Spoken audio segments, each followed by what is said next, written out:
సామెతలు 20వ అధ్యాయం 19వ వచనం. కొండగాడై తిరుగులాడువాడు పరుల గుట్టు బయట పెట్టును, కావున వరదబోతుల జోలికి పోకుము అని అంటున్నాడు. అంటే ఏంటంట, కొండగాడు అనగానే మనకు ఒకటి అర్థమైపోవాలి. ఏంటది? వీడెవడో కానీ వాక్యానుసారంగా ఉండేవాడు కాడు. ఎందుకంటే కొండగాడి లక్షణాలు అనేది వాక్యం అయిన దేవుడి దగ్గర నుంచి వచ్చేయి కాదు. ఈ కొండగాడు అని అనగానే ఈ హృదయంలో వాక్యం లేనివాడు ఎవరి గురించో చెబుతున్నారు అని అర్థం. అంటే అట్లా ఉండమంటున్నారా, ఉండకూడదు అంటున్నారా? అలా ఉండకూడదంట. కొండగాడిలాగా మనం ఉండకూడదంట. అర్థమవుతుందండి. అందుకని ఈ వచనం మనకు రాపిస్తున్నారు. ఒక మనిషి ఉండాల్సిన విధానం అంట కొండగాడిలాగా ఒక మనిషి ఎప్పుడు కూడా ఉండకూడదు. కానీ అనేక మంది ఉంటారు, క్రైస్తవులుగా చెప్పుకొని, విశ్వాసులుగా చెప్పుకొని, 3 ఆరాధనలకు వెళ్తామని చెప్పుకుంటానే కొండగాళ్ళ ఎవరెవరు ఎక్కడ దొరుకుతారో, ఎవరెవరి గురించి ఏ వీక్నెస్ తెలిస్తే అది తీసుకొని ఊరు మొత్తం చెప్పాలి. ఇక్కడ మిస్టర్ పర్ఫెక్ట్ ఎవరంటే మనమే ఇక్కడ. అవునా? కాబట్టి వాళ్ళకి వచ్చిన పని ఏంటంటే 10 మందిలో కూర్చుంటే మిగతా 9 మంది బలహీనతలు తెలుసుకొని ఊరు మొత్తం చెప్పటం. ఆ మిగతా వాళ్ళందరికీ చెప్తా, అవునా అట్లాంటిది అనుకున్నానే, అవునా ఆయన అట్లాంటి అనుకున్నామే, ఏదో వచ్చేసి అది చేస్తుంటే పెద్ద నీతిమంతుడు అనుకున్నామే, అవునా ఇట్లాగా అట్లాగా అని చెప్పి ఏంటంట, ఒకరిని మంచి అనుకుంటే మిగతా వాళ్ళకి నిద్రపట్టిన పరిస్థితి. హృదయంలో వాక్యం లేని వాళ్ళకి ఏమైంది? మంచి అనుకుంటే గినుకుంటే మన గురించి అనుకోవాలే కానీ వాళ్ళ గురించి వీళ్ళ గురించి అనుకోవటం ఏంటి? ఎవరైనా వచ్చి ఆ సిస్టర్ చాలా చక్కగా పాటలు పాడతారు, ఆ సిస్టర్ బలి చక్కగా ప్రార్థన చేస్తారు, ఆ సిస్టర్ చాలా తగ్గింపు స్వభావం కలిగి ఉంటారంటే అసలు నా పక్కన కూర్చొని నన్ను పొగడకుండా ఆమెను పొగుడుతావా? అక్క నీకు తెలియదా సరిగ్గా ఆమె సంగతి? అపార్థం చేసుకున్నావు అక్క నువ్వు. సో అండ్ సో అక్క, పులి స్టాప్ అక్క, కామా అక్క, ఇదక్క అదక్క అని. అవునా అవునా అవునా అవునా ప్రతిదీ బ్రేకింగ్ న్యూసే. అది సరిపోయిందా? ఎప్పుడు చెప్పగాక ఎవరి గురించి అన్న. కాకపోతే నీ దగ్గర ఉన్న మంచి లక్షణం ఏంటంటే నువ్వు ఉన్నది బయటికి చెప్పావు. అట్లేదని ఉంటే నాకు చెప్తూ ఉండి ఉప్పుగల్ల తీసి వేస్తూ ఉంటాను, నీ అభిప్రాయాల్లో నీ ఆలోచనలు వేస్తూ ఉంటాను, అన్నీ పాడైపోతూ ఉంటాయి. అవునా కదా? అట్లా చేస్తూ ఉంటారనమాట. కాబట్టి వాక్యం చదవండి చదవండి చదవండి అనేది ఎందుకు? యేసుక్రీస్తు వల్లే ఉండాలి అంటే యేసుక్రీస్తు ఎలా ఉన్నాడో ఫస్ట్ అది తెలియాలి కదా మనకి. తండ్రి మాట ప్రకారంగా నేను ఉండాలని అంటాం. అవునా? తండ్రి మాట ఏంటో తెలియాలిగా. ఆ తెలియటం కోసం వాక్యం చదవాలి ఫస్ట్ మనం. వాక్యము అంటే మనిషి ఉండాల్సిన విధానము. కాబట్టి మన వాక్యం తీసేటప్పుడు ఇది చదివితే ఏదో పుణ్యం వచ్చేసి మా అబ్బాయికి ఉద్యోగం వచ్చింది, మా అమ్మాయి పెళ్లి సంబంధం వచ్చింది, అట్లా ఉద్దేశాలతో ఏం చదవటానికి లేదు. మనిషి ఉండాల్సిన విధానం గురించి రాశారు ఇక్కడ. కాబట్టి ఏంటంటే కొండగాడు కాబట్టి ఇది చదువుతా. ఒక మనిషి ఉండాల్సిన విధానం కొండగాడిలాగా ఇప్పుడు ఉండకూడదు అనమాట. పరుల గుట్లు బయట పెట్టుకుంటా. ఇప్పుడే మనం ఒకరికి వెళ్ళాం, ఫర్ ఎగ్జాంపుల్ ఒక బ్రదరు ఒక సిస్టరు ఇట్లాగా ఆ ఫెలోషిప్ దారిలోనే కదా, ఫెలోషిప్కి వెళ్తా టైం అవుతుంది, ఆ సిస్టర్ని కూడా తీసుకుని వెళ్దాం, లేకపోతే బ్రదర్ని కూడా తీసుకుని వెళ్దామని ఒక బ్రదర్ వేరే బ్రదర్ ఇంటికి వెళ్తారు. వాళ్ళు ఇద్దరు గొడవలు ఆడుకుంటున్నారు అనుకోండి, భార్య భర్తలు ఇద్దరు. ఆ గొడవ ఆడుకొని సరే ఏదో చిన్న ఇబ్బంది అయింది, సరే ఏమో అమ్మో ఏదో ప్రాబ్లం అయినా వాళ్ళిద్దరు అరుచుకుంటున్నారని చెప్పి వీళ్ళు వచ్చేసి వాళ్ళ పాపం 5 నిమిషాలు లేటుకు వచ్చేది అప్పుడు చర్చి మొత్తం చెప్పేస్తారు. వీళ్ళు ఏమని ఆ సిస్టర్ రాలేదుగా అని అంటారు. ఏందని అంటే రాలేదనుకుంటా అంటే ఎందుకు అనుకుంటున్నావు? వాళ్ళిద్దరు గొడవ ఆడుకుంటున్నారు, గట్టి గట్టి కలుసుకుంటున్నారు, నాకెందుకని వచ్చేసాను నేను. ఆమె అడిగిందా? అసలు ఆమె అడగల. ఏమే పోయి ఆ సిస్టర్ రాలేదేంటని అడిగారా? ఆ బ్రదర్ రాలేదేంటని అడిగారా? అడిగే పని లేదు. ఏంటంట వాక్యం చదవకపోతే ముందు అది చెప్పినాక మనకు ప్రాబ్లం ఉండిద్ది. గ్యాస్ స్టవ్లోకి గ్యాస్ ఫామ్ అయితే ఎట్లా ఉండిద్దో వీళ్ళకి ఒక విషయం చూసిన తర్వాత చెప్పకపోతే హృదయంలో వాక్యం లేని వాళ్ళకి కొంచెం అట్లా ఉండిద్ది. వాళ్ళు వచ్చి అడగకపోయినా సరే ఆటోమేటిక్గా వీళ్ళే అడిగి ఇట్లా చెప్పటం. వాళ్ళు ఏదో దారిలో ఆగి టైం అయిపోయినా సరే వాళ్ళు ఏదన్నా చెరుకు రసం అది తాగుతున్నారు అనుకో, టైం ఎంత చూసి ఎంతవరకు రాలేదు అక్కడ ఆగి చెరుకు రసం తాగుతున్నారని చెప్తారు. ఏంది ఒకటి మనకు తెలిసిందంటే ఇంక అంతే సంగతులు. అంటే వీళ్ళు రహస్యాలు దాస్తారా దాయిరా? మనం అంతకు ముందు వచ్చిన వాళ్ళు చూసామా ఏంటంట, ఎప్పుడైతే అవతల వాళ్ళు తప్పు చేస్తారో లేకపోతే ఇంత రహస్యం ఉన్నప్పుడు దాచినప్పుడు ప్రేమ వృద్ధి చెందిద్దంట. అర్థమవుతుందండి? వాళ్ళు తప్పు చేసినప్పుడు లేకపోతే ఇలాంటి ఏదన్నా వాళ్ళ ఇంట్లో సమస్యలో లేకపోతే ఇలాంటివి వచ్చినప్పుడు అనుకోకుండా. అర్థమవుతుందండి? కొంతమంది ఎవరన్నా ఫెయిల్ అయ్యారంటే చాలు వాళ్ళ పిల్లలు వీళ్ళే పని కట్టుకొని మొత్తం ప్రచారం వీళ్ళకి అప్పగించినట్టుగా టీవీ యాడ్ ఇస్తారు చూసారా? అట్లా మాకు ఈ బాధ్యత అప్పగిచ్చారండి అన్నట్టుగా పోయి ఊరు మొత్తం చెప్పొస్తారు 14 పిల్లలు ఫెయిల్ అయ్యారని. అవునా? అట్లని ఎవరు ఇవన్నీ చేసేది? కొండగాళ్ళు అనమాట. అవునా? వాళ్ళేంటి అవసరం లేకపోయినా సరే రహస్యాలు దాచిపెట్టకుండా ఏం చేస్తారు వీళ్ళు? అలాంటి చెప్పాల్సిన అవసరం ఉందా? ఏం చెప్పాల్సిన అవసరం ఏమీ లేదు. ఇలాంటివి చెప్పేటప్పుడు ఏమవుతుందంటే రిలేషన్స్ దెబ్బతింటాయి అన్నమాట. ఏమవుతాయి? రిలేషన్స్ దెబ్బతింటాయి. అట్లాంటిది అనుకుంటా, అట్లయితే ఆయన అట్లాంటి వాడు అనుకుంటా అట్లయితే అని చెప్పి రిలేషన్స్ దెబ్బతింటాయి. దేవుడు ఏమంటున్నాడు? నిన్ను వలే నీ పొరుగు వారిని ప్రేమించను అంటాడు. కొండగాడని అంటే ఉన్నాయి లేని మొత్తం కూడా కల్పించి చెప్తూ ఉంటాడు అనమాట. అలా చెప్పినప్పుడు ఏమైంది? వాళ్ళ మీద వీళ్ళకి అభిప్రాయాలు మారిపోతాయి, ఇష్టాలు పోతాయి అన్నమాట. ఒక చెడ్డ ఒపీనియన్ వాళ్ళ మీద క్రియేట్ చేస్తారు. ఏం చేస్తారు జాయిసే? ఏం క్రియేట్ చేస్తారు? ఒక తప్పుడు ఆలోచనని, ఒక తప్పుడు ఉద్దేశాన్ని వాళ్ళ మీద వచ్చేటట్టుగా చేస్తారన్నమాట. అవునా? అన్నీ కూడా చెప్పి అట్లాంటి చెప్పకూడదు. వాళ్ళు అది కొనుక్కున్నారంటే పలానా దాని గురించి కొనుక్కున్నారంట వాళ్ళ అట్లా ఇట్లా అని చెప్పి అది ఒక నెగిటివ్నెస్ని దాని వెనకాల క్రియేట్ చేస్తారు. అర్థమవుతుందండి? ఈ వ్యక్తులు కూడా వాళ్ళని ప్రేమించకుండా, దేవుడు ప్రేమ చూపించకుండా ఏం చేస్తారు? వ్యక్తుల మధ్యలో దూరాన్ని పుట్టిస్తూ ఉంటారు అనమాట. వాళ్ళు అట్లాంటి వాళ్ళు, వీళ్ళు ఎట్లాంటి వాళ్ళు అని చెప్పి వాళ్ళ క్యారెక్టర్ మీద నెగిటివ్గా చెప్పినప్పుడు ఏమైంది? వాళ్ళతో సావాసం చేస్తారా? వాళ్ళతో సావాసం చేయరన్నమాట. కాబట్టి అలాగ కొండగాడిలాగా మనం ఉండకూడదంట. ఏమనుంది? కొండెగాడై తిరుగులాడువాడు పరుల గుట్టు బయట పెట్టును కావున వదరుబోతుల జోలికి పోకు. కాబట్టి ఉన్న therefore do not associate with a simple babbler అని అంటున్నాడు. దేర్ఫోర్ కాబట్టి, అందువలన అలాంటి వాళ్ళతో మీరు సహవాసము చేయొద్దు. సింపుల్ బ్యాబ్లర్, వదరుబోతు, జ్ఞానం లేని మాటలు మాట్లాడకూడని మాటలు, జ్ఞానం లేని మాటలు. కొంతమంది చూస్తే ముచ్చట చెబుతూనే ఉంటారు, దాంట్లో పనికొచ్చేది ఇంత కూడా ఉండదు. నీతిమంతుడు నోరు తెరిస్తే అది జీవపు ఊట, వీళ్ళకి జీవాన్ని కలిగించిద్ది. అట్ ద సేమ్ టైం వినే వాళ్ళకు కూడా జీవాన్ని కలిగించిద్ది. నీతిమంతుడు వాక్యాన్ని అనుసరించేవాడు. హృదయంలో వాక్యం లేనివాడు మాట్లాడుతుండే ఒక్కటన్నా పనికొచ్చే మాట ఉండిద్దా? అసలు వాళ్ళ దగ్గర ఉండద్దని ముందు వచ్చిన వాళ్ళలో చూసాం.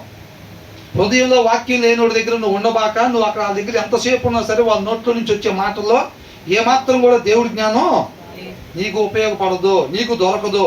కాబట్టి నువ్వు వాళ్ళ దగ్గర ఉండబాక అని అంటున్నాడు. వాక్యానికి విరుద్ధంగా ఉండేవి తోటి వ్యక్తిని ప్రేమించేవారిగా ఉండాలి తప్ప దేవుడి ప్రేమతో వాళ్ళకి అభిప్రాయాలు చెడ్డగొట్టి వాళ్ళ క్యారెక్టర్ అసాసినేషన్ అంటే వాళ్ళు చెడుగా వాళ్ళని క్రియేట్ చేసి వాళ్ళని తప్పుడు వాళ్ళుగా చిత్రీకరించి మనుషుల మధ్యలో దూరాన్ని పెంచేవాళ్ళు, ద్వేషాలను పెంచేవాళ్ళే ఈ కొండిగాళ్ళు అన్నమాట. అర్థమవుతుందండి? కాబట్టి వాళ్ళ దగ్గరికి మనం పోయినట్టయితే కనుక మనుషుల మధ్యలో దూరాన్ని పెంచుతారు. ఏకభావం, ఏక మనసు కలిగి ఉండాలని చెప్పి వాక్యం చెబుతుంటే వీళ్ళు ఏం చేస్తారు? మనుషుల మధ్యలో దూరాన్ని పెంచుతూ ఉంటారనమాట. కాబట్టి అట్లాంటి వాళ్ళతో ఇదేం చెప్తుందంటే ఈ వచ్చిన మనకి మనం ఎంచుకునే ఈ సహవాసం, మనం ఎంచుకునే ఇప్పుడు మనం ఫ్రెండ్స్ చేస్తాం చూసారా, ఫ్రెండ్షిప్ చేస్తాం కదా, కొంతమందితో సహవాసం చేస్తారు కదా, అది కూడా వాళ్ళని కూడా చాలా జాగ్రత్తగా సెలెక్ట్ చేసుకోవాలి మనం.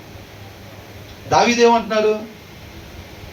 వాక్యాన్ని, సత్యాన్ని తెలుసుకుని దాని ప్రకారంగా మాత్రమే నడుచుకునే వాళ్ళని చుట్టూ సలహాదారులుగా పెట్టుకుంటాడు అనమాట. కాబట్టి మనం ఇప్పుడు ఏం చేస్తే బాగుంటుంది, అది ఇది అని చెప్పి సహోదరులు కలిసి ఉండటం ఎంత మేలు, ఎంతో మనోహరం. మిగతా వాళ్ళందరూ కాదనమాట. అర్థమవుతుందండి? కాబట్టి మనం ఆత్మీయంగా ఉండే వాళ్ళని మనం ఫ్రెండ్స్గా పెట్టుకోవాలి. ఏం చేయాలి, ఎలాగ ఉండాలి, ఎలాగ వృద్ధి చెందాలి. అవునా? ఆ దినం సమీపించే కొందరు మనం కొందరు మానుకుంటున్నట్టుగా కాకుండా మనం ఎక్కువ సార్లు సమాజంగా కూడుకోవాలన్నమాట. ఎక్కువ సార్లు సమాజంగా మనం కూడుకోవాలి. కాబట్టి therefore do not associate with a simple babbler అని అంటున్నాడు. ఉట్టి మాటలు చెప్పేవాళ్ళు, వాక్యం చదవకుండా ఉండి ఉట్టి మాటలు చెప్తారు చూసారండి, వాళ్ళ దగ్గర టైం స్పెండ్ చేయటాలు అవి ఇవి చెయ్యొద్దు అని అంటున్నాడు. అది మనిషి చేయాల్సిన విధానం కాదు. కొండగాడిలాగా సాడీలు గిడీలు చెప్పటం కాదు. కానీ వాక్యం చదవకుండా ఉండి నేను కొండగాడిలాగా ఉండకూడదు అనుకుంటే అది జరగదు. ఏంటంట? వాక్యము చదవకుండా నేను కొండగాడిలాగా ఉండకూడదు అని అంటే అది జరగదు. నువ్వు నేను వాక్యం చదవకపోతే మనం ఖచ్చితంగా కొండగాడిలాగానే ఉంటాం. అర్థమవుతుందండి? మనిషి ఉండాల్సిన విధానం కొండగాడిలాగా ఉండకూడదు. అలా ఉండకూడదు అని అంటే మన హృదయంలో ఏముండాలంట? వాక్యం ఉండాలన్నమాట. వాక్యం ఉంటే మనం అలా సాడీలు చెప్పే వాళ్ళగా, లేని వాళ్ళ మీద చెప్పి జనాలకు వాళ్ళని దూరం చేసే వాళ్ళలాగా మనం ఉండము.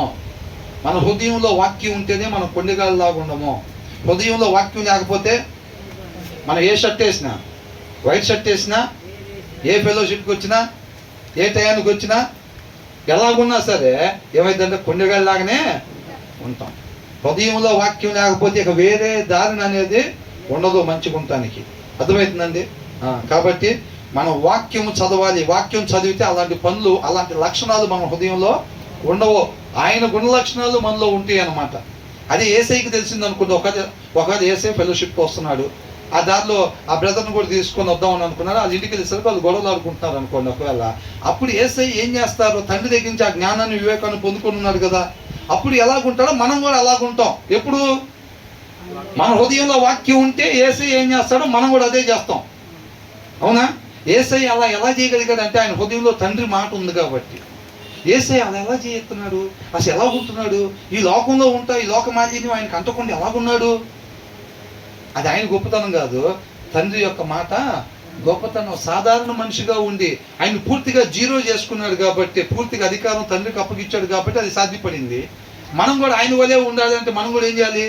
మనల్ని మనం పూర్తిగా ఉపేక్షించుకొని పూర్తిగా తండ్రి మాటకి, వాక్యానికి మన హృదయంలో అవకాశం ఇవ్వాలన్నమాట. పూర్తిగా మన జీవితం మీద అధికారం ఆయనకి ఇచ్చినప్పుడు మనం కూడా జ్ఞాన వివేకాలు పొందుకొని, జ్ఞాన వివేకాలు కలిగి ఆ ప్లేస్లో ఏసై ఉంటే కనుక ఎలాగుంటాడో మనం కూడా అలాగుండి అందరూ కూడా ఒకరి పట్ల ఒకరు దేవుడి ప్రేమను కనపరిచే వారంగా ఉంటాం. అవునా? మన పొరుగు వారు మన నుంచి ఏం కోరుకుంటున్నారు?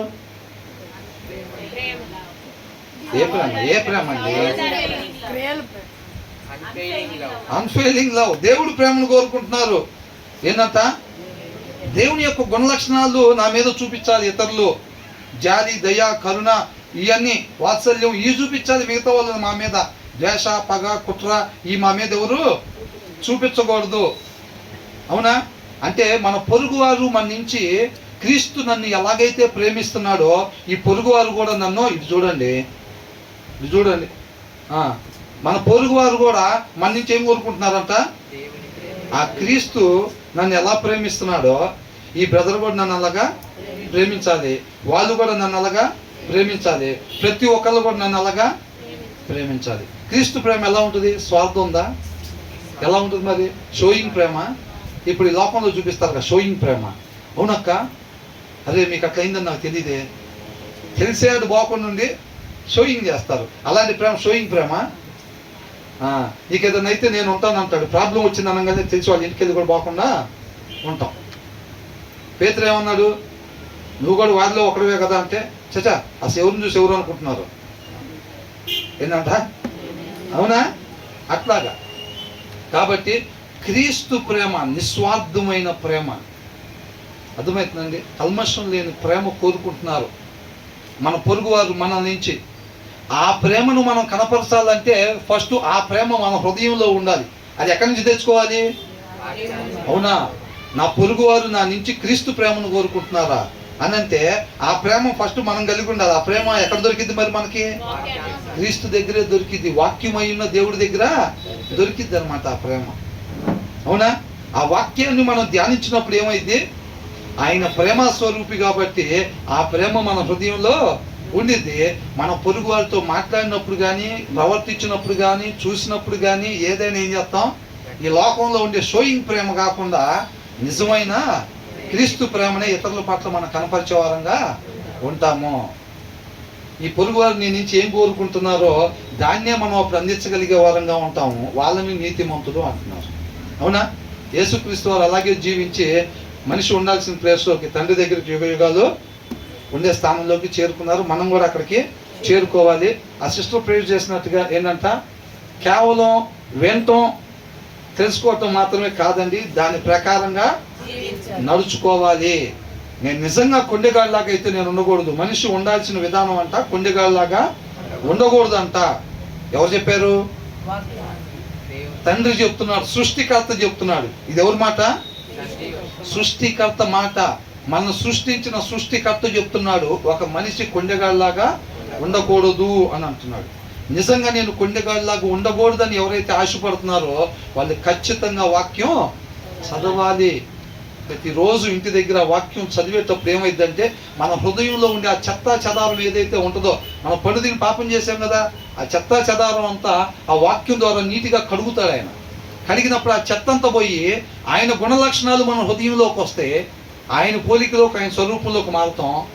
ఆయన ఎలాగైతే పొరుగువారిని ప్రేమించో నిస్వార్థమైన ప్రేమతో మనం పొరుగువారిని ప్రేమించే వారంగా ఉంటాం. ఆయన రాజ్య స్థాపన చేస్తాం, ఆయనతో పాటు యుగాలు ఉంటాము. అర్థమవుతుందండి? వాక్యం చదవాలి మనం బాగా. తర్వాత వచ్చిన ఏమంటున్నాడు? తన తండ్రినైనను తల్లినైనను దూషించు వాని దీపము. అంతే చూడండి, ఇందాక కొండగాడు అనగానే ఈరోడు హృదయంలో వాక్యం లేనాడు, మనం వాళ్ళలాగా మాత్రం ఉండకూడదు. ఈ మాట తండ్రి నాతో చెబుతున్నాడంటే ఒక మనిషి అలాగా ఉండకూడదు అని సృష్టికర్త చెప్తున్నాడు.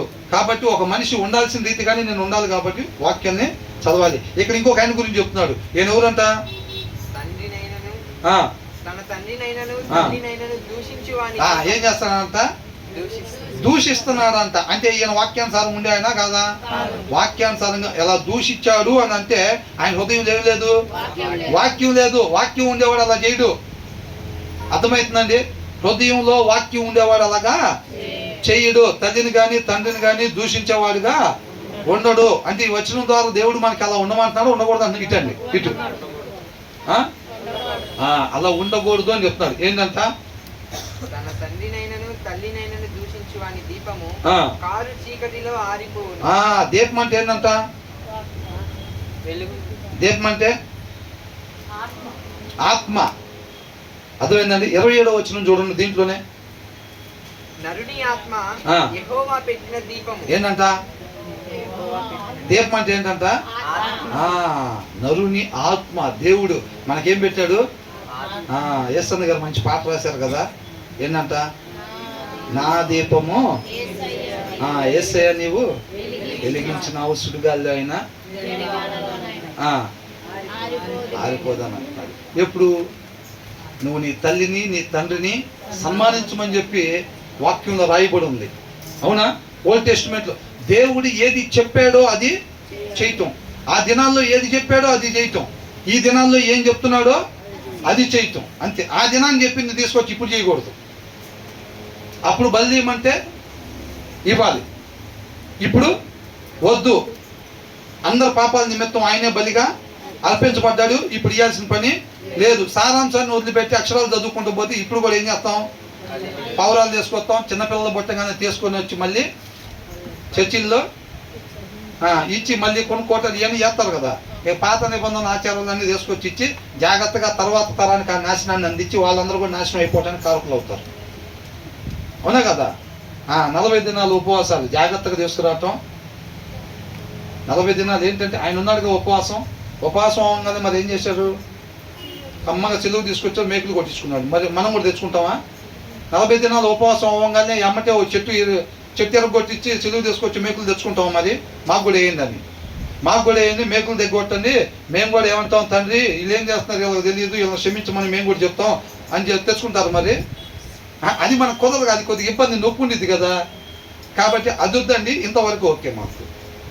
లేదంట ఇంతవరకు ఓకే. ఎవరు సెలెక్ట్ చేసుకునేది? మనకు నచ్చినవి అదొకటి అదొకటి అదొకటి వాటి వరకు అని అంటాం. అది భక్తి. సారాంశం వదిలి పెడతారు, ఇది తెచ్చుకుంటారు. అవునా? కాబట్టి ఏమంటున్నారు ఇక్కడ? తల్లిని తండ్రిని నువ్వు నేను దూషించకుండా ఆయన చెప్పినట్టుగా, ఏంటంటే ఇటు చూడండి ఒకసారి, ఆయన చెప్పినట్టుగా సన్మానిస్తే అప్పుడు ఆ దీపం ఆరిపోకుండా ఉంటుంది. ఏ దీపం? మన ఆత్మ. మన ఆత్మ ఆరిపోకుండా ఉంటుంది. ఆరిపోవటం అంటే ఏంటి? నిత్య నరకాగ్నికి గురైద్ది అనమాట. అర్థమవుతుందండి? మన తల్లిని తండ్రిని దూషించినట్లయితే ఆత్మ ఏమైంది? ఆరిపోయింది. తర్వాత రాశారు కదా, there lamp will be snuffed out in pitch darkness అని అంటున్నాడు.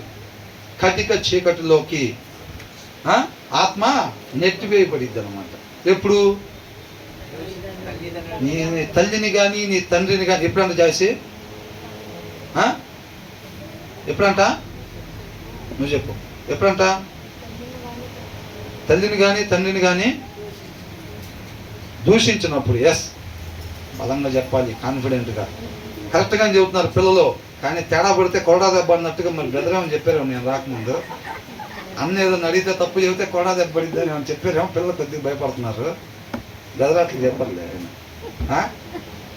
కాబట్టి నేనే కొద్దిగా కఠినంగా ఉంటే అది రౌడీ షర్ట్ లాగా ఉంటుందే కానీ బ్రదర్ చాలా ప్రేమాస్తారు లాగానే ఉంటారు. నా మాటలే కొద్దిగా అంతా ఏం మరి అట్లా చెప్తారండి, చెప్పేది మంచి మాటలేదే కానీ ఏం అట్లా చెప్తారేంది మరి అని అనుకుంటారు. ఎక్కడ పోయినా అంతేనండి. ఇక్కడ అందుకని ఏమంటున్నారు, తల్లిని కానీ తండ్రిని కానీ దూషిస్తే మన ఆత్మ నశించిపోయేదిగా ఉండిద్ది. తల్లిని తండ్రిని సన్మానించినప్పుడు ఎలా ఉంటుంది మన ఆత్మ? నిత్యం ఆయనతో పాటు యుగాలు ఉండిద్ది అని అంటున్నాడు. అది ఒక్కటే కాదండి, అంటే అలా చెప్పాడు అని అంటే నీ తల్లిని కానీ తండ్రిని కానీ దూషిస్తే అని అంటే వద్దన్న పని చేస్తే అని అర్థం. అక్కడ అర్థమవుతుందండి. మన ముందు వచనంలో చదువుకున్నాం, బంగారు ఉంది, విలువైన వజ్రాలు ఉన్నాయి, అన్నిటికన్నా నీతిమంతుడి నోట్ల నుంచి వచ్చే మాట జీవపు ఊట, అది అంతకన్నా ప్రీషియస్ అని అంటున్నాడు. అంటే అక్కడ బంగారము ముత్యం అనే కాదండి, ఆ ప్లేస్లో మనం విలువైన గెయ్యి పెట్టుకుంటున్నాము అయ్యి. అర్థమవుతుందా? ఇది చూడండి దయచేసి. ఏంటి బంగారము వెండి లేకపోతే ముత్యాలని ఎందుకు పెట్టారంటే ఈ లోకంలో అవి విలువగాంచినవిగా ఉన్నాయి కాబట్టి వాటిని పెట్టారు. ఇప్పుడు జనాలు అంతకన్నా విలువైనవి అనుకుంటున్నారు. నాకు 1,000 వజ్రాలు ఇచ్చినా నా పిల్లడితో సమానం కాదు, నా పిల్లతో సమానం కాదు. కొంతమంది ఆ ప్లేస్లో వేరే వేరే విగ్రహాలు పెట్టేసుకుంటూ ఉంటారు. కొంతమంది పదవి కోసం ఏదైనా చేస్తారు. సొంత అన్ననైనా తమ్ముడినైనా ఎవరినైనా చంపేయటానికి వెనకాడరు. అన్నదమ్ములు ఇద్దరు పోటీ వచ్చిందనుకోండి, పదవులు ఏం చేస్తారు? అవసరమైన తమ్ముని తప్పించడానికి కూడా అన్న వెనకాడ పరిస్థితి. అవునా? కాబట్టి వాక్యాన్ని మేరటం అన్నమాట అర్థం. నీ తల్లినైనా నీ తండ్రినైనా అనేది వాక్యం. అక్కడ వాక్యంలో చెప్పారు. ఏమని చెప్పారు? 10 ఆజ్ఞలు అది ఒక ఆజ్ఞ కదా. అవునా? నీ తల్లిదండ్రుల్ని సన్మానించమని చెప్పి ఆజ్ఞల్లో ఒక ఆజ్ఞ, అంటే అది వాక్యం. పండు తినొద్దు అనేది వాక్యం. నీ తల్లిదండ్రుల్ని సన్మానించాలనేది వాక్యం. నువ్వు దూషిస్తే ఆ వాక్యం మీరినట్టుగా. వాక్యం మీరేయడానంటే ఏముంది అక్కడ? దూషించాడంటే హృదయంలో వాక్యం ఉంటే ఆ దూషణ మాట ఎట్లా వచ్చింది? అసలు దూషణ హృదయంలో నుంచి ఎలా వచ్చింది బయటికి? వాక్యం అంటే మన హృదయానికి మన తలంపులకి కావలిగా ఉంటుందంట. అంటే అక్కడ కావలి లేదు, హృదయంలో కావలి లేదు కాబట్టి రాకూడని మాట వచ్చింది బయటికి. తల్లిదండ్రులను దూషించాడంట. అవునా? రాకూడదు ఎలా వచ్చింది బయటికి? కావలి లేదు అక్కడ. సెక్యూరిటీ గార్డ్ ఆ కాలనీకి లేకపోతే ఎవరు పడితే లోపలికి వస్తారు. అవునా కదా? ఆ మనిషి హృదయానికి కావలి ఏంటంట? వాక్యము. రావాల్సింది మాత్రమే ఆలోచనలు అనేక ఉంటాయి. నువ్వు మాట్లాడాల్సిన మాట మాత్రమే మాట్లాడాలంటే ఆ మాటను సెలెక్ట్ చేయాల్సింది దేవుడు. అవునా? మనకు అనేక రకాల ఆలోచనలు, ఎట్లా ప్రవర్తిద్దాం అలా ప్రవర్తిద్దాం అనుకుంటాడు. కానీ ఒక మనిషి ప్రవర్తించాల్సిన రీతిగా మాత్రమే ఆ పరిస్థితిని బట్టి నువ్వు ప్రవర్తించాలి అంటే ఆ ప్రవర్తన సెలెక్ట్ చేసి నీతో నడిపించాల్సింది దేవుడు. హృదయంలో వాక్యం లేకుండా దాన్ని సెలెక్ట్ చేయటం మనిషి వలన కాదు. అది ఏ మనిషి అయినా కానీ, అది ఎవరైనా, ఎంత ఆస్తున్నా ఎంత పేరున్నా, ఎంత ఆస్తున్నా ఎంత పేరున్నా సరే దేవుడు నడిపించాల్సిందే. మనిషి నడవాల్సిన రీతిలో నడవాలి అని అంటే ఆ నడవడికి ఎవరు ఇవ్వాలంట? దేవుడు నడిపించాల్సిందే తప్ప మనిషి వలన కాదు. వాక్యం లేకుండా నడవాల్సిన రీతిలో నడవటం మనిషి వలన కాదు. కాబట్టి ఇక్కడ ఒక వ్యక్తి అంట తల్లిదండ్రులని దూషించాడు అంటే మనిషి ఉండకూడని రీతిగా ఉన్నాడు. ఉన్నాడంటే ఎలా ఉన్నాడు? అక్కడ కావలి లేదు, హృదయంలో వాక్యం లేదు. వాక్యం లేదు కాబట్టి ఏది పడుతుంది నోట్లో నుంచి వచ్చిందంతే. అవునా? అదే హృదయంలో వాక్యం ఉంటే, హృదయంలో వాక్యం ఉంటే ఆయన ఎందు భయభక్తులు తయారైద్ది. లోపల తయారైద్దా లేదా? చదువుకున్నాం కదా మనం. ఆయన ఎందు భయభక్తులు తయారైద్ది. ఆ మాట నేను అనకూడదు, అలాగ నేను ప్రవర్తన చేయకూడదు, అలాగ నేను చూపు చూడకూడదు అనేది తెలుస్తూ ఉండిద్ది అనమాట. భయం భక్తి తయారైద్ది. అర్థమవుతుందండి? అది లేదు, మాట వచ్చేసింది, అని అంటే అక్కడ కావాలి లేదు అంటే క్లియర్గా స్పష్టంగా ఏం అర్థమవుతుంది? ఆయన హృదయంలో ఏం లేదు? వాక్యం లేదు. వాక్యం చదవనోడు ఇందాక కొండెగాడిలాగా ఉన్నాడు అని అంటే ఖచ్చితంగా ఆయన హృదయంలో వాక్యం లేనోడు, దేవుడితో సహవాసం లేనోడు, దేవుడిలో నాటబడి లేనోడు, క్లియర్గా అర్థమైపోతుంది. అవునా కదా? అవునా కదండి? చెయ్యకూడని పని చేశాడు అని అంటే హృదయంలో వాక్యం లేదు అని అర్థం. అంతే, లేదు అని అర్థం. ఇక్కడ ఏంటంట? తల్లిదండ్రుల్ని దూషించాడంట. దూషిస్తే ఏమైందంట? దీపము కారు చీకటిలో ఆరిపోయిద్ది. మన ఆత్మీయ జీవితం విలువైంది ఏంటి అన్నిటికన్నా? శరీరమా? ఆత్మ విలువైంది. ఆత్మ ఆరిపోయిద్దంట. జాయిసి ఏమైందంట? 2 సార్లు చెప్తారు, 3 సార్లు చెప్తారు, తర్వాత బయటికి పంపిస్తారు జనరల్గా. స్కూల్లో కాలేజీలో అయితే నేను చూడటం కాదు, అందరు చూస్తున్నారు. అవునా కదా? ఏమైందంట? ఉండాల్సిన రీతిగా ఉండకపోతే ఆత్మ ఏమైందంట? ఆరిపోయిద్ది, నశించిపోయిద్ది. ఆత్మను పోగొట్టుకునే వాళ్ళంగా ఉంటాం. ఎప్పుడు వాక్యం వద్దు అన్న పని మనం కానీ చేసినట్టయితే ఏమైందంట? ఆత్మ ఆరిపోయిద్ది. ఉండాల్సిన రీతిగా ఉండకపోతే, వద్దన్న పని చేస్తే ఆత్మ ఆరిపోయిద్ది. వద్దన్న పని ఎప్పుడు చేస్తారు? అది అన్ని గొంతు కనపడితే నాకు మౌలిక లేదు అసలు. అందరూ లైన్లో ఉన్నారు. అసలు కాబోయే అసలు ఏం లేదు, సేవకులు సంచి తీసుకొని బయలుదేరుతున్నారు. అసలు ఏంటి? దేవుడు పాదాలు చెంద పెట్టాలి ఈ విషయం మనం. అవునా కదా? తపన ఊర్లు దాటి వచ్చారంటే ఏంది? సముద్రాలు దాటుకొని వచ్చి పరిచర్య కోసం ఆస్తులు వదిలిపెట్టుకొని వచ్చారు. వాళ్ళ కష్టాజీతం ఖర్చు పెట్టారు, వాళ్ళకి బైబిల్స్ ఇప్పించారు, పరిచర్య చేశారు, రోగాలు ఉన్న వాళ్ళకి బాగు చేపించారు, అవసరంలో ఉన్న వాళ్ళకి సహాయం చేసి. ఎక్కడి నుంచి వచ్చింది ఆ తపన, ఆ ఆకలి? ఒకటే జీవితం, ఒక్కటే జీవితం వ్యర్థంగా పోనిచ్చుకోకూడదు అని చెప్పి. అవునా కదా? అది ఉండాలి. విలువైంది ఏదో తెలుసుకోవాలి పిల్లలు, అందుకనే రావాలి ఫెలోషిప్కి. ఓహో ఇదా విలువైంది, డబ్బులు కాదు, బంగారం కాదు, ఆరోగ్యం కాదు, ఈ కాదు, అన్నిటికన్నా విలువైంది ఇదనమాట. పిల్లల హృదయంలో రాయబడాలి, నాటబడాలి. అంతే. వాళ్ళు తొలగిపోరు. తల్లిదండ్రులు ఎప్పుడు దాక్కుంటారు? పక్క దాక్కుంటారో తెలియదు. వాళ్ళ టైం వచ్చింది అనుకోండి, వాళ్ళు తప్పుకునే పరిస్థితి అయింది. అవునా? వాళ్ళని బతికిచ్చేది వాళ్ళ హృదయంలో ఏదైతే రాసుకుని ఉంటారో అదే వారిని బతికిచ్చింది అన్నమాట. కాబట్టి బాలుడిగా ఉండగానే వాళ్ళ హృదయాల మీద మాటలు రాయాలి తల్లిదండ్రులు. అర్థమవుతుందండి? పొద్దున్నే లేచి మోకరించి, ప్రభువా పిల్లల హృదయాల్లో నీ మాటలు లిఖించబడాలి ప్రభువా అని చెప్పి ఆయన కృపని కోరుకోవాలి తల్లిదండ్రులు. ఆ భారం ఉండాలి. నాయన పిల్లలకు అది పెట్టాలి, జీడిపప్పులు పెట్టాలి, పన్నీరు పెట్టాలి, ప్రభువా దమ్ బిర్యానీకి డబ్బులు దయచేయి నాయన. ఈయన పనికెళ్ళాడు, కాంట్రాక్ట్లు, విలువైన కాంట్రాక్ట్లు, పిల్లలకి ఎడదెగకుండా మాంసం. ఆ దినాల్లో ఇజ్రాయెల్ ఎట్లయితే తిని వాళ్ళ పల్ల సందుల్లో ఉండగానే ప్రాణాలు బాగొట్టుకున్నారు. ప్రభువా అయ్యా కోరుకోవాల్సింది హృదయంలో రాయబడాలి, రాయబడాలి, రాయబడాలి ప్రభువా. అదే వాళ్ళని బ్రతికిచ్చారు, అదే వారిని బ్రతికిచ్చారు. నిజంగా పిల్లల మీద ప్రేమ ఉంటే తల్లిదండ్రులకు ఉండాల్సిన భారం అది. అంతేగాని ఇవాళ నాన్ వెజ్ పెట్టాలి, రేపు పెట్టాలి, ఎల్లుండి పెట్టాలి, కుదిరితే వారానికి 7 రోజులు పెట్టాలి, కృపను దయచేయి ప్రభు అంటే అలాంటి దరిద్ర ప్రార్థనలు ఆయన ఏందో తెలిసి తెలియక పిల్లలు చాకు అడిగితే ఇస్తామా?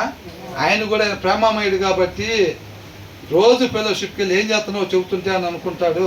ఆయన ప్రేమ చూపించేవాడు ఉంటాడు తప్ప ఆయన తన ప్రార్థనలకు జవాబులు దయచేసి రోజు నాన్ వెజ్ తినేటట్టుగా సహాయం చేయడు. అంటే వీళ్ళు నన్నుగా తెలుసుకోలేకపోతే వారానికి 2 రోజులు ఉంటేనే నన్నుగా వీళ్ళు తెలుసుకోలేకపోతున్నారు. కాబట్టి ఏం చేస్తాడంటే ఆ 2 రోజులు 1 రోజుకి చేస్తాడు.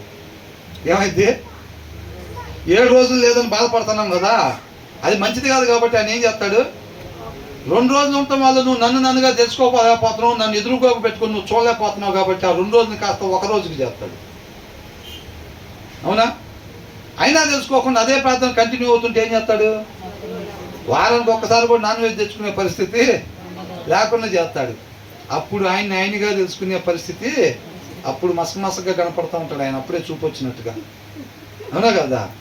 అది అవును. ఆయన మనల్ని ప్రేమించేవాడు కాబట్టి నశించిపోకూడదని కోరుకుంటే ఏ ఆత్మ నశించిపోవటానికి ఇష్టం లేదు. ఆయనగా తెలుసుకోవాలని అనుకుంటాడు తప్ప నేను ఆయన ఇష్టపడుతున్నాను కానీ ఆయన సరిగ్గా ఇష్టపడతలేదు, నేను ప్రార్థన చేస్తే తీయలేదని అనుకుంటే అట్లాగా చేసేవాడు కాదు ఆయన. కొన్ని మాటలు చాలా భయంకరంగా ఉంటాయి. అర్థమవుతుందండి.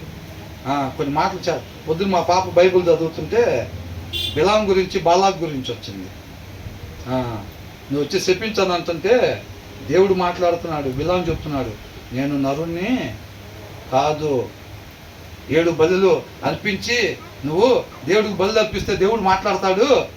అప్పుడు ఆయన ఏం చెప్తాను నేను, అప్పుడు చెప్పిస్తాము ఇద్దరం కలిసి అని చెప్పి ఇద్దరు కలిసి మాట్లాడుకొని బలులు సిద్ధపాటు చేశాడు. బలులు తీసుకొని ఆయన చెప్పించడానికి ఆయన మనిషా? నేను మనిషిని కాదు అట్లాగా అంటున్నాడు. అది జరుగుతుంటే అమ్మో మామూలు భయం వేయాలి. అసలు ఆ మాటలు చదువుతుంటేనే, ఆ మాటలు ఒక్కొక్క మాట చదువుతుంటేనే భయం వేసే పరిస్థితి. అందుకే వాక్యం చదవాలి. జనాలు ఏం చేస్తారు, లంచాలు తీసుకొని లంచం పెట్టినోడు ఎవరైతే ఉన్నాడో వాడికి ఫేవర్గా మార్చేస్తారు. అర్థమవుతుందా? ఆయనకు బలులు ఇస్తే ఆయన ఇంపైన సువాసన బ్రహ్మాండమైన ఫుడ్ పెట్టాడని చెప్పి చెప్పించిన వాళ్ళని అంటాడా? ఏమంటున్నాడు, నాకు వాళ్ళ దగ్గర తప్పేమీ కనపడతలేదు అంటున్నాడు. వాళ్ళు నిజాయితీగా జీవించేవాడు అంటున్నాడు యాకోబు సంతానం. అవునా? నువ్వు బలులు ఇస్తావా ఏది ఇస్తావా అనేది కాదు, నా ప్రవక్తను కొనేసి నువ్వు ఏం చేశాడు, నా ప్రవక్తను నువ్వు కొనేసి ఆయన చేత నా దగ్గరికి రికమెండేషను పంపిస్తే నేను లంచం తీసుకొని వాళ్ళు యథార్థంగా జీవించేవాళ్ళు. వాళ్ళు ఆస్వాదింపబడాలి తప్ప వాళ్ళు చెప్పించబడటానికి వీలు లేదు. కాబట్టి మోసపోవటానికి నేను నరుని కాదు, నన్నుగా మీరు తెలుసుకున్నాను. అర్థమవుతుందండి? అది ఈయన కూడా పార్టీ మారిపోయాడు, ప్రవక్త కూడా పార్టీ మారిపోయాడు. ఇద్దరం కలిసి దేవుడికి నువ్వు ఈ సెట్ చేయి, ఈ బదులు సెట్ చేసావనంటే ఆయన మాట్లాడతాడు. నువ్వు నేను అనుకునేది అయితేమో నీ పని జరిగిద్ది, నాకు కూడా నువ్వు ఇస్తానన్నది ఇస్తే నేను కూడా బుధాల మీద వేసుకున్న మూటలో తీసుకెళ్ళచ్చు అని చెప్పి బదులు సెట్ చేయమని ఆయన చెప్పటం, ఆయన సెట్ చేయటం, బదులు ఇవ్వటం. దేవుడు మాట్లాడాడు. ఏం మాట్లాడాడు? లంచాలకి అమ్ముడు పోయేవాడు కాదు. నేను 2 పాటలు పాడాక అమ్మాయికి ఉద్యోగం ఇస్తావా? చాపలేసాక అబ్బాయికి ప్రమోషన్ ఇస్తావా? సంబంధం సెట్ చేస్తావా? పాటలు పాడతా, లేదా కానుకలు ఇస్తా, టిఫిన్ పెట్టిస్తా జనాలకి, ఏమైనా సెట్ చేస్తావా? ఆయన నరుడు కాదు, ఆయన నరుడు కాదు.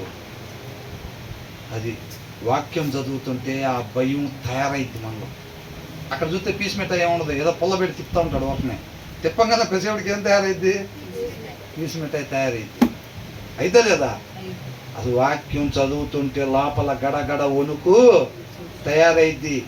వాక్యం చదవకుండా ఆలీలు చెప్పేది వింటున్నాం అనుకొని పోయి ఏమీ ఉండదు. నామకార్థ క్రైస్తవులాగానే మనం ఉంటాం. కాబట్టి ఇక్కడ ఏం చేశాడంట, ఆయన తల్లిని తండ్రిని దూషించాడు. దూషిస్తే ఏమైందంట? దీపము కారు చీకటిలో ఆరిపోవు. కాబట్టి వాక్యాన్ని మీది కానీ మనం నడుచుకున్నట్లయితే కనుక విలువైన ఆత్మను మనం కోల్పోయే వాళ్ళంగా ఉంటాము. వాక్యానుసారంగానే, అంటే తల్లిదండ్రుల్ని దూషించకుండా సన్మానిస్తే ఆరిపోయిద్దా? ఆరిపోదు. ఆ దీపం నిత్యం వెలుగుతానే ఉండిద్ది అన్నమాట. అంటే ఆ ఆత్మ ఎప్పటికి కూడా నశించిపోదు. ఆ ఆత్మ ఏమవుతుందంట? ఎప్పటికీ కూడా నశించిపోదు. కాబట్టి మనం వాక్యానుసారంగా మాత్రమే మనం ఉండాలి. దేవుడికి మహిమ కలుగును గాక. కాబట్టి వాక్యం చదవండి అందరూ కూడా దయచేసి.